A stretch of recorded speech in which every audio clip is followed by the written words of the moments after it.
జై శ్రీమన్నారాయణ. అందరికీ నమస్కారం. మరి నిన్నటి వీడియోలో మనం చాలా విషయాలు తెలుసుకున్నాం. అలాగే మరి కృష్ణుని వరించాలని రుక్మిణి నిశ్చయం, రుక్మిణిని వరించాలని కృష్ణుని సంకల్పం. కానీ రుక్మిణి అన్నగారైన రుక్మి శిశుపాలునికి ఇవ్వాలని పట్టుదల. మరి వీళ్లలో ఏది జరిగింది, ఎవరు గెలిచారు, మరి ఏం జరిగింది అనేది ఈరోజు వీడియోలో తెలుసుకుందాము. మరి రుక్మి శిశుపాలునికి ఇవ్వాలని పట్టుదల గలవాడే మరి శిశుపాలునికి కబురు పంపాడు రమ్మని. జరాసంధుడు జరాసంధాదులతో కలిసి శిశుపాలుడు కుండినపురానికి వచ్చాడు. స్వయంవర వార్త విని కృష్ణుడు, బలభద్రుడు మొదలైన అన్నదమ్ములతో తగిన బలంతో బయలుదేరి కుండినపురానికి వచ్చి కొంచెం దూరంగా అందరినీ ఉంచాడు శ్రీకృష్ణుడు. ఇక ఆచారం ప్రకారం రుక్మిణి బ్రాహ్మణ సుమంగులతో దాసీజనంతో ఊరి వెలుపల ఉన్న దుర్గాలయానికి వచ్చి ఆరాధన చేసి రాజమార్గానికి రాగా కృష్ణుడు చూసి ఆమెను పరిగ్రహించి రథం ఎక్కించాడు. ఆ వార్త తెలిసి ఆమె అన్న శిశుపాలాదులతో కలిసి కృష్ణునితో యుద్ధానికి సిద్ధపడ్డాడు. జరాసంధుడు, దంతవక్త్రుడు, సాల్వుడు, శిశుపాలుడు మొదలైన వారందరూ మంచుతో మబ్బులు భాస్కరుణ్ణి ఎదిరించినట్లు కృష్ణుణ్ణి ఎదిరించారు. బలరాముడు, సాత్యకి, కృతవర్మ మొదలైన యాదవ సింహాలు విజృంభించి జరాసంధాదుల చతురంగ బలాలను తూకుగా చెదగొట్టేశారు. ఆ దెబ్బతో జరాసంధాదులు తిరిగి పారిపోవలసి వచ్చింది. శిశుపాలుడు చేసేది లేక సిగ్గుపడి మరి నిజపురానికి వెళ్ళిపోయాడు. రుక్మి వదలలేదు. కృష్ణుణ్ణి సంహరించి గాని నగరంలోకి వెళ్ళనని ప్రతిజ్ఞ పలికి ఎదిరించాడు. అప్పుడు కృష్ణుడే తలపడి వాని సైన్యానికి ధైర్యం కలిగించి రుక్మిణి పట్టుకొని, బావా ఊరికే హాస్యం సుమా అని వాడి తల అక్కడక్కడ గొరిగి విడిచిపెట్టాడు శ్రీకృష్ణుడు. ఇలా విజయలక్ష్మితో సహా రుక్మిణిని తీసుకువచ్చి ద్వారకలో సలక్షణంగా పెండాడాడు.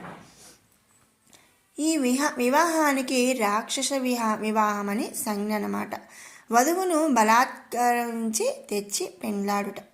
మరి కొంతకాలానికి ఆ దంపతులకు మన్మథాంశతో ఒక కొడుకు అచ్చంగా మన్మధుడిలాగా ఉంటాడు. పేరు ప్రద్యుమ్నుడు. ఆ శిశువు పుట్టిన 6వ నాడు రాత్రి శంబరుడు అనే రాక్షసుడు వచ్చి పురిటింటిలోకి మరి జొరబడి శిశువును ఎత్తుకుపోయి సముద్రంలో పడవేశాడు. వానిచే మరణం శరీరవాణి. ఆ పని జరగరాదని శంబరుడు చేసిన పని ఇదనమాట. మరి అలా ప్రద్యుమ్నుడిని నీటిలో పడవేసిన తర్వాత ఏం జరిగింది, మరి ప్రద్యుమ్నుడికి ఏమైంది అని అంటే, ఆ శిశువును ఒక చేప మింగేసిందట. ఆ చేపను జాలరివాడు పట్టి శంబరుని కూతురికి ఇచ్చాడట. అది తరగగా దానికి దాపున ఉన్న శిశువును చూసి ఆశ్చర్యపడుతూ ఉండగా నారదుడు వచ్చి లలనా అంటే మరి తల్లి అని, అమ్మాయి అని, ఈ పిల్లవాడు శ్రీకృష్ణుని కొడుకు, జాగ్రత్తగా పెంచు అని చెప్పి నారదుడు వెళ్ళిపోయాడు. ఆ మగువ అలాగే అని రహస్యంగా పెంచి పెద్దవాణిని చేసింది. కాగా శంబరునికే విషయం తెలిసిపోరాడగా ప్రద్యుమ్నుడా రక్కసుని చీల్చి చెండాడాడు. అంతవరకు సంరక్షణ చేస్తున్న మహిళ మాయావతి ప్రద్యుమ్నుడిని ద్వారకకి తీసుకువచ్చి అంతఃపురంలో ప్రవేశించింది. అక్కడ ఉన్న కాంతలందరూ ఆ సుందరాంగుని చూచి ఆశ్చర్యపడుతూ అలాగే మాయావతిని చూస్తూ ఎవరు వీరని అనుకుంటుండగా రుక్మిణి చూసి ఎవరి యువకుడు అని చెప్పి అడిగింది. ఆనాడు శివుని కంటి మంటకే మరణించిన మన్మధుడిలా పుట్టాడా? ఏ తల్లి కన్నదో ఈ నవ మన్మధుణ్ణి? నా కొడుకు బ్రతికి ఉంటే ఈ వయసులోనే ఉంటాడు కదా అని విచారిస్తూ రుక్మిణి ఉన్నది. అలా ఉండగా నారదుడు వచ్చాడు. అమ్మ, పుట్టిన 6వ నాటి రాత్రి శంబరుడనే రాక్షసుడుకు వెతుకుపోయిన నీ కొడుకే ఈ యువకుడు అని ప్రద్యుమ్న వృత్తాంతం మొత్తం కూడా నారదుడు రుక్మిణితో చెప్పాడు. కృష్ణుడు ఆ ఆదిదేవుడు విష్ణువు, నీవు ఆ లక్ష్మీదేవివి, ఈ యువకుడు మన్మధుడు, ఈ యువతి రతి. ఇది మీ చరిత్ర. మీ మహిమ ఎవరు తెలుసుకోగలరు అని చెప్పి నారదుడు జరిగినదంతా కూడా చెప్పి ఇక వెళ్ళొస్తాను అని చెప్పి వెళ్ళిపోయాడు. ఆ తరువాత మరి కృష్ణుడు మాయావతి అలాగే ప్రద్యుమ్నులకు వివాహం జరిపించాడు. ఆ తర్వాత ఆ రుక్మిణి యందు చారుదేష్ణుడు, చారుదేహుడు, వీర్యవంతుడు, సుషేణుడు, చారుగుప్తుడు, భద్రచారుడు, సుచారుడు, మహాచారుడు అనే కొడుకులు పుట్టారు. కడసారి సంతానం ఆడబిడ్డ, పేరు చారుమతి. తరువాత ప్రద్యుమ్నుడు స్వయంవరంలో రుక్మి కూతుర్ని పెండ్లాడాడు. ఆ దంపతుల కొడుకు అనిరుద్ధుడు. రుక్మి మనుమరాలికి అనిరుద్ధుడికి వైభవంగా పెండ్లి చేయించింది. తరువాత ఒకనాడు ముఖ్యులైన దేవతలతో ఇంద్రుడు ఐరావతారుడై ద్వారకకు వచ్చాడు. ఇంద్రుని రాక పురరక్షకులచే తెలుసుకొని కృష్ణుడు బలరామాదులతో వెళ్ళి ఎదుర్కొని ఆదరంగా తోడి తెచ్చి బంగారు గద్దెపై ఇంద్రుణ్ణి సముచితాసనాలపై మిగిలిన వేల్పులను ఆసీనులం చేసి ఆచారం ప్రకారం మర్యాద చేశాడు. ఇంద్రుడు ఆనందించి కృష్ణుని అభినందించి అన్నాడు, దేవా, లోకాలకు క్షేమంకరుడవు, అలాగే భూలోకానికి క్షేమం కలిగించాలని యదువంశాన అవతరించిన వైకుంఠవాసుడవు.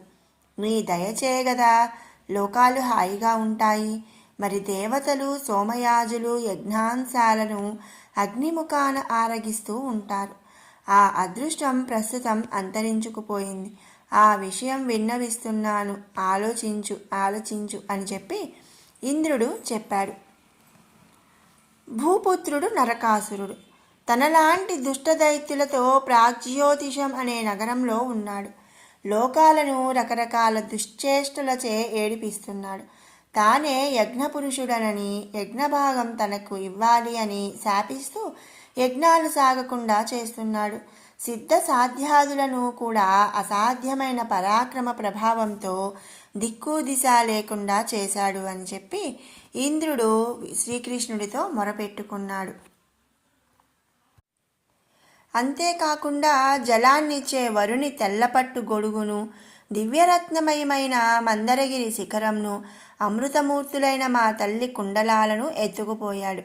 నా రాజ్యానికి ప్రధానమైన ఐరావతంను ఎత్తుకుపోవాలని చూస్తున్నాడట.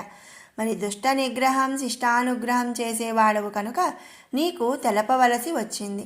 దయచేసి వారి వలన ఇక లోకానికి ఎలాంటి ఉపద్రవం కలగనట్లు చేయవలసిందని విన్నవిస్తున్నాను అని ఇంద్రుడు శ్రీకృష్ణుడితో చెప్పాడు.